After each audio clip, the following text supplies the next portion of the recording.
이쪽은 제 아내 김연입니다. 그건 내 이름인데. 거울 속의 나는 오늘따라 유난히 초라해 보였습니다.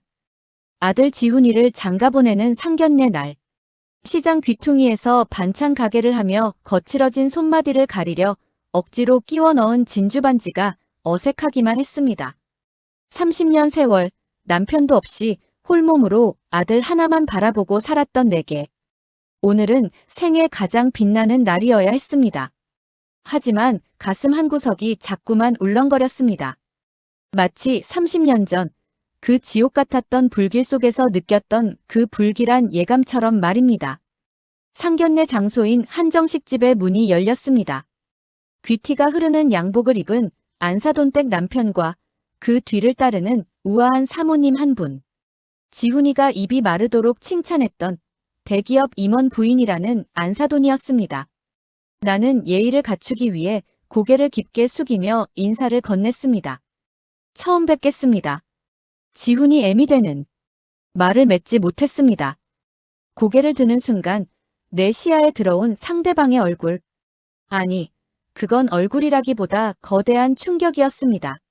짙은 화장과 세련된 헤어스타일로 감췄지만 나는 단박에 알 수 있었습니다. 30년 전 내가 가장 믿었던 친구이자 불이 난 자취방에서 나를 버려두고 내 지갑과 신분증을 들고 사라졌던 그녀, 미경이었습니다. 하지만 더 경악스러운 건 그 다음이었습니다. 안사돈댁 남편이 그녀의 어깨를 감싸며 나를 소개할 때였습니다. 이쪽은 제 아내 김연희입니다. 연희야, 인사드려야지. 김연희. 그건 내 이름이었습니다. 30년 전 실종 처리되어 이제는 이 세상에 존재하지 않는 줄 알았던 내 이름. 시장 바닥에서 반찬댁이라 불리며 내 이름을 잊고 살았던 지난 세월이 머릿속을 스쳐 지나갔습니다. 저 여자는 지금 내 이름, 내 대학 졸업장, 내 부모님의 딸이라는 신분을 훔쳐서 남의 집 안주인 노릇을 하고 있었던 겁니다. 비명이 입 밖으로 나오지 않았습니다. 심장이 터질 것 같아 가슴을 움켜쥐었습니다. 내 아들 지훈이는 당황한 듯 내 팔을 붙잡았습니다. 엄마, 왜 그래? 어디 아파? 그때였습니다. 내 이름을 훔친 도둑년 미경이가 나를 향해 아주 천천히 고개를 들었습니다. 그녀의 눈이 나와 마주쳤습니다. 짧은 찰나 그녀의 눈동자가 파르르 떨리는 것을 보았습니다. 그녀도 나를 알아본 겁니다. 죽은 줄 알았던, 아니 죽었어야만 했던 진짜 김연희가 살아 돌아와 제 아들의 사돈으로 나타났으니까요. 하지만 그녀는 명배우였습니다. 0.1초 만에 그녀의 표정은 다시 온화한 사모님의 가면을 썼습니다. 그리고는 아주 우아하게 손을 내밀며 내게 인사를 건넸습니다. 어머, 지훈이 어머님. 몸이 많이 안 좋으신가 봐요? 얼굴이 사색이시네. 어서 앉으세요. 그녀의 목소리. 30년 전 내 자취방에서 내 옷을 빌려 입고 내 구두를 신어보며 연희야, 나 하루만 너로 살아보고 싶다라고 농담처럼 말하던 그 목소리였습니다. 나는 떨리는 손으로 의자를 붙잡고 겨우 앉았습니다. 음식이 코로 들어가는지 입으로 들어가는지 알 수 없었습니다. 우리 집사람이 서울대 음대 출신이라 귀가 좀 예민해요.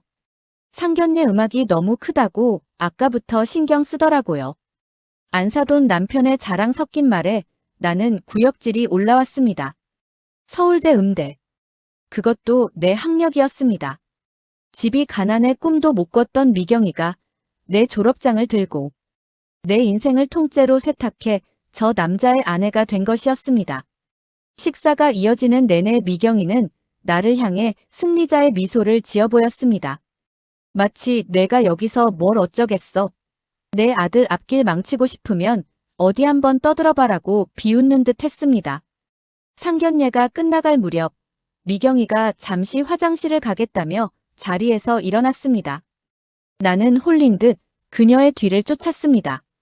복도 끝 화장실 거울 앞에서 화장을 고치던 그녀는 문이 닫히는 소리가 들리자 뒤도 돌아보지 않고 입을 열었습니다. 살아있었네. 독한 년. 그녀의 목소리는 방금 전의 우아함 따위는 온데간데 없는 30년 전 밑바닥 인생을 살던 그 미경이의 목소리였습니다.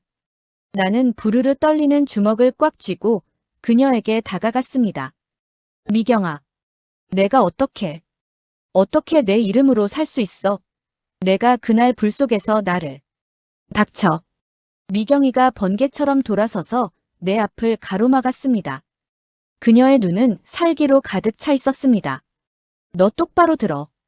나는 지금 김연희야. 이 나라 굴지의 기업 임원 부인이고 곧 내 아들의 장모가 될 사람이라고. 내가 여기서 내가 진짜 연인의 어쩌네 떠드는 순간 내 아들 결혼은 끝이야. 내 아들이 사기꾼 엄마를 둔 집안이랑 사돈 맺고 싶어 하겠어. 뭐라고? 조용히 입 닥치고 살아. 그럼 내 아들, 내 사위로서 내가 떵떵거리게 해줄 테니까. 근데 만약 내 앞길 방해하면 내 아들 인생 내가 박살 내버릴 거야. 알겠니? 미경이는 내 뺨을 툭툭 치며 차갑게 웃었습니다. 그리고는 다시 우아한 사모님의 걸음걸이로 화장실을 나갔습니다. 혼자 남겨진 화장실 안에서 나는 거울을 보았습니다. 이름도 잃고 얼굴도 잃고 인생까지 도둑맞은 늙은 여자가 울고 있었습니다. 하지만 이대로 무너질 수는 없었습니다. 저 가짜가 내 아들의 인생까지 주무르게 둘 수는 없었습니다. 30년 전에는 불길이 무서워 도망쳤지만 이제는 도망칠 곳이 없습니다. 나는 거울 속의 나를 향해 이를 악물었습니다. 기다려라, 미경아. 내가 훔친 내 이름, 내 인생. 내가 피눈물로 되찾아줄 테니까. 집으로 돌아오는 길, 지훈이는 운전대를 잡은 채 연신 내 눈치를 살폈습니다. 엄마, 정말 괜찮아? 안사돈분이 너무 우아하셔서 긴장한 거야? 지훈이의 순진한 질문에 나는 가슴이 미어지는 것 같았습니다. 아들아, 그 여자는 우아한 사모님이 아니라 내 엄마의 영혼을 파먹고 사는 괴물이란다. 이 말이 목구멍까지 차올랐지만 나는 간신히 삼켰습니다. 방 안으로 들어와 불도 켜지 않은 채 어둠 속에 앉았습니다. 30년 세월이 주마등처럼 스쳐 지나갔습니다. 1996년 가을, 나는 부모님이 물려주신 작은 유산으로 서울 변두리에 자취방을 얻어 대학 졸업을 준비하던 25의 연이었습니다. 그리고 미경이는 같은 고향 출신이라는 인연으로 내 방에 얹혀 살던 친구였죠. 미경이는 늘 나를 부러워했습니다. 연희야, 너는 참 좋겠다. 부모님도 인자하시고 공부도 잘해서 좋은 대학 나오고 나도 너처럼 태어났으면 인생이 달랐을 텐데. 그녀의 질투 섞인 농담을 나는 그저 가볍게 넘겼습니다. 하지만 그날 밤 모든 것이 변했습니다. 낡은 가스레인지에서 시작된 불은 순식간에 방 안을 덮쳤습니다. 잠결에 매캐한 연기에 질식해 정신을 못 차리던 나를 깨운 건 미경이었습니다. 하지만 그녀는 나를 구하려 하지 않았습니다. 불길 속에서 그녀가 가장 먼저 챙긴 건 내 가방이었습니다. 내 주민등록증, 도장, 대학 졸업장, 그리고 부모님이 내게 주셨던 전세 자금이 든 통장. 미경아, 살려줘. 나 좀 도와줘. 바닥을 기며 그녀의 발목을 잡았던 나를 미경이는 차갑게 뿌리쳤습니다. 연희야, 미안해. 근데 나 이렇게는 못 살겠어. 내 인생, 내가 대신 잘 살아줄게. 너는 여기서 편히 쉬어. 그것이 내가 기억하는 그녀의 마지막 모습이었습니다. 운 좋게 이웃 주민에 의해 구조되었지만 내 얼굴은 화상으로 얼룩졌고 연기에 질식해 한동안 말을 할 수 없었습니다.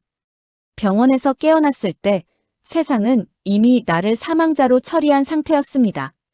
불이 난 방에서 발견된 신원. 미상의 시체 사실은 그날 미경이가 몰래 데려왔던 다른 누군가였을 것으로 추정되는가. 내 신분증과 함께 발견되었기 때문입니다. 미경이는 교묘하게 상황을 조작해 내가 죽은 것으로 만들고 본인이 김연희가 되어 자취를 감췄습니다. 나는 이름 없는 여자로 살아야 했습니다. 얼굴의 화상 자국을 지우기 위해 수차례 수술을 받았지만 예전의 얼굴은 찾을 수 없었고 신분증도 없으니 번듯한 직장은 꿈도 못 꿨습니다. 부모님은 사고 소식을 듣고 충격으로 일찍 세상을 떠나셨고 나는 연고도 없는 타지에서 반찬댁이라는 이름으로 죽은 듯이 살았습니다. 오직 아들 지훈이만이 내가 살아가는 유일한 이유였습니다. 그런데 그런 그녀가 내 인생을 훔쳐 호의호식하던 그녀가 이제 내 아들의 장모가 되겠다고 나타난 겁니다. 미경아, 내가 큰 실수를 한 거야. 차라리 나를 찾아와 무릎이라도 꿇었어야지. 감히 내 아들 앞에서 나를 조롱해. 나는 장롱 깊숙한 곳에서 낡은 상자 하나를 꺼냈습니다. 30년 전 불길 속에서 기적처럼 타지 않고 남았던 유일한 증거. 우리 부모님이 내가 대학을 졸업할 때 선물해 주셨던 작은 은수저 세트였습니다. 거기엔 내 이름 김연희가 새겨져 있었습니다. 그리고 또 하나. 미경이가 절대 알 수 없는, 그리고 절대 지울 수 없는 비밀이 내게는 있었습니다. 그것은 우리 집안 대대로 내려오는 유전적인 특징이자 저 여자가 아무리 김연이라고 우겨도 증명할 수 없는 진짜의 증거였습니다. 다음 날 나는 시장 문을 닫고 지훈이의 예비 신부인 예진이를 불러냈습니다. 미경이의 딸. 그녀는 제 엄마를 닮아 영악할지 아니면 이 비극의 또 다른 희생자일지 확인해야 했습니다. 커피숍에서 마주 앉은 예진이는 엄마와는 달리 맑은 눈을 가진 아가씨였습니다. 어머님, 어제 상견례 때 많이 놀라셨죠? 저희 엄마가 좀 엄하시긴 해도 속은 따뜻하신 분이에요. 예진이의 말에 나는 가슴이 저릿했습니다. 예진 양, 하나만 물어볼게요. 예진 양은 엄마랑 닮았다는 소리 많이 듣나요? 아니요, 저는 아빠를 많이 닮았대요. 엄마는 워낙 미인이시라. 아, 그런데 엄마가 가끔 그러세요. 본인은 젊었을 때 큰 사고를 당해서 예전 얼굴이 하나도 안 남았다고요. 그래서 사진 한 장 없으시대요. 사고. 사진 한 장 없는 과거. 미경이는 철저하게 가짜 연희로 살기 위해 과거를 지웠던 겁니다. 나는 예진이의 손을 조용히 잡았습니다. 예진 양, 혹시 엄마 어깨에 아주 작은 반점 같은 거 본 적 있어요? 아니면 특이한 흉터라든가. 예진이는 고개를 갸웃거렸습니다. 흉터요? 아, 엄마 왼쪽 어깨 뒷부분에 아주 희한한 모양의 화상 자국이 하나 있어요. 아주 예전에 입은 거라고 하시던데. 어머님은 그걸 어떻게 아세요? 나는 그 순간 확신했습니다. 그 화상 자국은 30년 전 내가 그녀의 발목을 잡았을 때 무너지는 천장에서 떨어진 불덩이가 그녀의 어깨에 박혔던 바로 그 흔적이었습니다. 그녀의 몸에는 김연희의 흔적이 아니라 범죄자 미경이의 낙인이 찍혀 있었던 겁니다. 나는 예진이에게 인자하게 웃어 보였습니다. 하지만 내 마음속에서는 이미 거대한 전쟁이 시작되고 있었습니다. 예진이를 만나고 돌아온 날 저녁 모르는 번호로 전화가 걸려왔습니다. 짐작대로 미경이었습니다. 내일 오전 10시 우리 집으로 와. 지훈이 결혼 선물로 줄 아파트 계약서 보여줄 테니까. 차갑고 고압적인 말투. 그녀는 돈으로 나를 매수하고 동시에 자기 영역으로 불러들여 기를 죽이려는 속셈이었습니다. 그녀의 집은 한남동의 화려한 저택이었습니다. 정원의 핀 꽃들조차 가짜인 그녀처럼 인위적으로 아름다웠습니다. 거실 소파에 다리를 꼬고 앉은 미경이는 내 앞에 봉투 하나를 내밀었습니다. 이거 받아. 강남에 있는 30평대 아파트야. 내 아들한테 주는 내 선물이고 동시에 내 입막음용이야. 이걸로 지훈이 장가 보내고 너는 멀리 내려가서 조용히 살아. 반찬 가게니 뭐니 그 더러운 짓 이제 그만하고. 나는 봉투를 건드리지도 않은 채 그녀를 보았습니다. 내 인생을 훔친 대가가 겨우 아파트 한 채니. 미경아, 너는 여전히 사람 목숨보다 돈이 먼저구나. 인생을 훔쳐? 하, 그게 무슨 소리야? 나는 내가 죽은 덕분에 새 생명을 얻은 거야. 내 부모님 유산, 그거 내가 아주 요긴하게 썼어. 그 돈 아니었으면 나 이 자리까지 못 왔거든. 그러니까 너는 나한테 고마워해야 해. 사경을 헤매던 너를 세상에서 지워주고 화려하게 부활시켜줬으니까. 미경이는 깔깔대며 웃었습니다. 그 웃음소리에 30년 묵은 분노가 폭발할 것 같았지만 나는 이를 악물고 참았습니다. 지금 여기서 화를 내는 건 그녀가 바라는 바였습니다. 좋아. 아파트는 받지. 하지만 조건이 있어. 결혼식 전까지 지훈이랑 예진이 우리 네 식구 한 번만 더 만나자. 안사돈 댁에서 우리 지훈이 얼마나 아끼는지 직접 확인하고 싶어. 미경이는 의심스러운 눈초리로 나를 보더니 이내 코웃음을 쳤습니다. 그래, 마음껏 확인해. 내 아들, 내가 왕자님처럼 만들어줄 테니까. 대신 딴소리 하기만 해봐. 그땐 정말 죽여버릴 거야. 집을 나오며 나는 미리 준비했던 소형 녹음기를 확인했습니다. 하지만 그녀는 영악했습니다. 결정적인 범죄 고백은 피한 채 모호한 말만 늘어놓았죠. 녹음기 하나로는 부족했습니다. 대중 앞에서 그녀의 가면을 완전히 벗겨낼 수 있는 반박 불가능한 증거가 필요했습니다. 나는 30년 전 우리 집안의 주치의였던 박사님을 수소문했습니다. 지금은 은퇴하셨지만 김연이라는 이름을 기억하실지도 모른다는 희망 하나로 시골 요양원까지 찾아갔습니다. 박사님, 저를 기억하시겠어요? 30년 전 사고로 죽었다던 김연희입니다. 눈이 침침하신 박사님은 내 얼굴을 한참이나 들여다보셨습니다. 연희라고. 자네 얼굴이 왜 이렇게 변했나? 아, 불길 속에서 살아남았다고. 세상에 이럴 수가.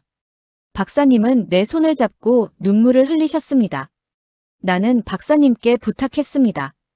30년 전 내가 대학 입학 신체 검사를 받았을 때의 기록을 찾을 수 있냐고 말입니다. 연희야, 그때 내가 자네 진료 기록부에 적어둔 특이사항이 하나 있었지. 자네는 우측 덱스트로카디아디 EXTROCARDIA, 즉 심장이 오른쪽으로 치우친 희귀 증상이 있었어.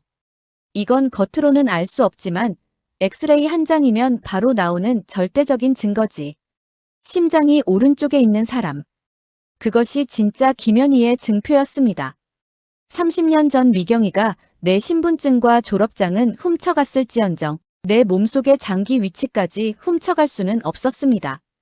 나는 박사님께 증언을 부탁드렸고 당시의 진료기록 사본을 확보했습니다. 이제 준비는 끝났습니다. 미경이가 화려하게 장식한 그 무대에서 그녀가 가장 높이 올라갔을 때 가장 처참하게 떨어뜨릴 준비가 되었습니다. 상견례 후 다시 모인 자리.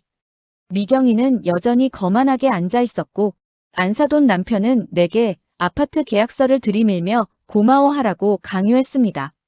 지훈이는 엄마인 내가 그런 대접을 받는 게 속상한 듯 고개를 숙이고 있었죠. 그때 나는 가방에서 엑스레이 필름 하나를 꺼내 테이블 위에 올렸습니다. 미경아, 아니 연희야. 우리 같이 병원 한번 안 갈래? 내가 진짜 김연이라면 심장이 오른쪽에 있어야 하잖아. 안 그래? 식탁 위의 공기가 얼어붙었습니다. 미경이의 얼굴에서 핏기가 가시는 게 보였습니다. 뭐? 심장이 오른쪽? 당신 지금 무슨 헛소리를 하는 거야? 안사돈 남편이 버럭 소리를 질렀습니다. 지훈이와 예진이도 영문을 몰라 눈을 크게 떴습니다. 하지만 미경이만은 달랐습니다. 그녀는 테이블 아래로 손을 부들부들 떨며 입술을 깨물고 있었습니다. 30년을 완벽하게 속여왔다고 믿었는데 장기 위치라는 치명적인 변수는 그녀의 계산에 없었을 테니까요. 연희야, 왜 대답이 없어? 너 서울대 음대 시절에 우리과 애들이 너 보고 오른쪽 심장의 소녀라고 불렀던 거 기억 안 나? 너랑 나랑 단짝이었잖아. 나는 일부러 단짝이라는 단어를 강조하며 그녀를 압박했습니다. 미경이는 간신히 이성을 붙잡으려는 듯 억지 웃음을 지었습니다. 아하, 당신 정말 미쳤구나. 30년 전 사고를 당해서 기억이 가물가물한가 본데 그런 별명 들어본 적도 없어. 여보, 이 여자 아무래도 정신이 이상한 것 같아요. 상견례 때부터 계속 이상한 소리만 하더니 아니요, 아버님. 저희 엄마 이상한 사람 아닙니다. 지훈이가 내 앞을 막아서며 단호하게 말했습니다. 엄마가 왜 이런 말씀을 하시는지 모르겠지만 근거 없이 이러실 분이 아니에요. 안사돈 어머님, 정말로 떳떳하시다면 지금 당장 근처 병원 가서 확인해 보시면 되잖아요. 어려운 일 아니지 않습니까? 상황은 걷잡을 수 없이 커졌습니다. 안사돈 남편은 자기 아내를 의심하는 지훈이의 태도에 분노하면서도 사색이 된 아내의 얼굴을 보며 의구심을 품기 시작했습니다. 연희야, 당신 왜 그래? 그냥 병원 가서 아니라고 보여줘. 그럼 끝나는 일이잖아. 여보, 어떻게 저 미친 여자의 말을 믿고 나를 몰아세워? 나 당신 아내야. 30년을 같이 산 아내라고. 미경이는 비명을 지르며 발악했습니다. 하지만 그녀가 발악할수록 주변의 의심은 확신으로 변해갔습니다. 나는 품 안에서 또 하나의 서류를 꺼냈습니다. 30년 전 실종 선고 취소 소송과 함께 제출할 진짜 김연희의 유전자 검사 결과지와 박사님의 진술서였습니다. 이건 30년 전 나를 진료했던 박사님의 확인서야. 그리고 이건 시장 바닥에서 구른 내가 아니라 진짜 김연희가 가진 유전 정보지. 미경아, 내가 아무리 내 얼굴을 흉내내고 내 이름을 써도 내 피 속에 흐르는 미천한 욕심은 못 지워. 이게 어디서? 미경이가 테이블 위에 물잔을 집어 내 얼굴에 뿌렸습니다. 차가운 물이 얼굴을 타고 흘렀지만 나는 눈 하나 깜빡이지 않았습니다. 30년 전 불길에 비하면 이건 축복 같은 시원함이었으니까요. 여보, 지훈아, 예진아. 저 여자 사기꾼이야. 내 돈 노리고 접근한 거라고. 미경이는 예진이의 손을 붙잡고 울부짖었습니다. 하지만 예진이는 엄마의 손을 천천히 뿌리쳤습니다.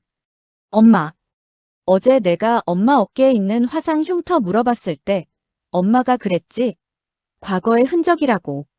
근데 어머님이 그러셨어.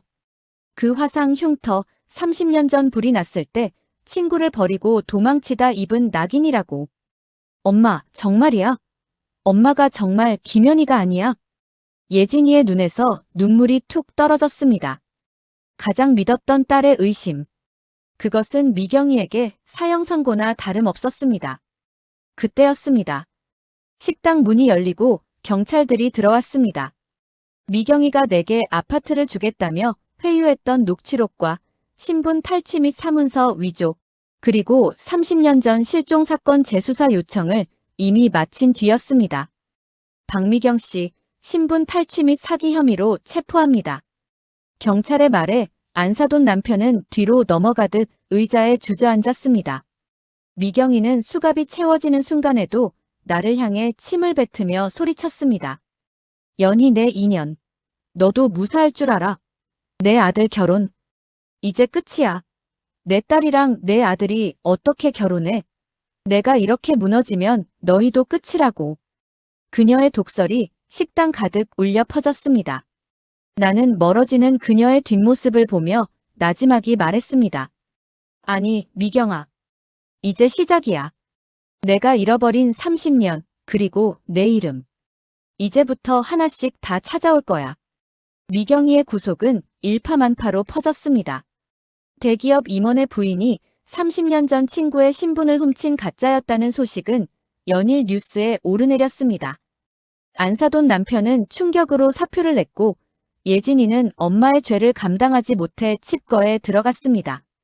가장 마음 아픈 건 우리 지훈이었습니다. 엄마, 미안해. 내가 그런 여자의 딸인 줄도 모르고 엄마 마음을 그렇게 아프게 했어. 지훈이는 내 거친 손을 잡고 밤새도록 울었습니다. 나는 지훈이를 안아주었습니다. 아니야, 지훈아. 너는 아무 잘못 없어. 그저 내 엄마가 제 이름을 되찾고 싶었을 뿐이야. 법정 싸움은 길고 힘들었습니다. 미경이는 끝까지 자기가 진짜 연이라고 주장하며 내가 오히려 화상 후유증으로 기억을 잃은 미경이라고 우겼습니다. 하지만 과학의 힘은 무서웠습니다. 엑스레이 검사 결과 그녀의 심장은 왼쪽에 있었고 유전자 검사는 그녀가 고향의 박씨 집안 딸임을 증명했습니다. 마침내 판결이 내려지던 날, 법정은 미경이에게 징역형을 선고함과 동시에 내 실종 선고를 무효로 하고 김연이라는 이름을 반환하라고 명령했습니다. 30년 만에 나는 비로소 반찬댁이 아닌 내 이름으로 불릴 수 있게 되었습니다. 재판이 끝나고 나오는 길, 예진이가 나를 기다리고 있었습니다. 수척해진 얼굴로 그녀는 내 앞에 무릎을 꿇었습니다. 어머님, 아니, 김연희 선생님, 정말 죄송합니다. 저희 엄마가 저지른 죄, 제가 평생 갚으며 살겠습니다. 지훈 오빠랑은 여기까지인 것 같아요. 제가 오빠 얼굴을 볼 자격이 없어요. 예진이의 사과에 나는 그녀를 일으켜 세웠습니다. 미경이는 괴물이었지만 그녀가 키운 딸은 적어도 괴물이 아니었습니다. 예진 양, 죄는 지은 사람이 받는 거야. 너는 내 엄마가 아니라 예진이 그 자체란다. 지훈이랑 내 문제는 너희 둘이 결정하렴. 나는 더 이상 과거의 원한에 내 아들의 미래를 가두고 싶지 않단다. 시간이 흘러 계절이 바뀌었습니다. 나는 다시 내 이름으로 반찬 가게 문을 열었습니다. 이제는 연인의 반찬이라는 간판이 당당하게 걸려 있습니다. 시장 사람들은 내 기구한 사연을 듣고는 연희 씨 고생 많았어라며 따뜻한 손을 건네주었습니다. 지훈이와 예진이는 어떻게 되었냐고요? 두 사람은 긴 고민 끝에 파혼 대신 시간을 두고 서로의 상처를 치유하기로 했습니다. 예진이는 미경이가 가로챘던 내 부모님의 유산을 정리해 내게 돌려주었고 지금은 작은 복지관에서 봉사하며 살고 있습니다. 지훈이는 여전히 내 곁을 지키며 효도하고 있고요. 가끔 교도소에 있는 미경이에게서 편지가 옵니다. 여전히 억울하다는 둥, 자기가 진짜 연이라는 둥 횡설수설하는 내용이죠. 나는 그 편지를 읽지 않고 난로에 던져 넣습니다. 불길 속에서 사라지는 종이를 보며 나는 생각합니다. 30년 전 그 불은 내 모든 것을 태워버렸지만 동시에 내가 얼마나 강한 사람인지 알려주었습니다. 훔친 인생은 화려할지 몰라도 결코 자기 것이 될 수 없다는 것도요. 오늘도 나는 거울 앞에 섭니다. 화상 자국은 남았지만 이제는 당당하게 웃을 수 있습니다. 거울 속의 여자가 내게 인사를 건넵니다. 안녕, 김연희. 오늘 참 예쁘다. 여러분, 남의 것을 탐내는 욕심은 결국 자기 자신을 파멸로 몰아넣습니다. 거짓으로 쌓아 올린 성은 화려해 보일지 모르나 진실이라는 작은 바람 한 점에도 허망하게 무너지는 법이죠. 내 이름을 되찾기 위해 30년을 버텨온 이 어머니의 위대한 승리에 박수를 보내며 오늘의 이야기를 마칩니다.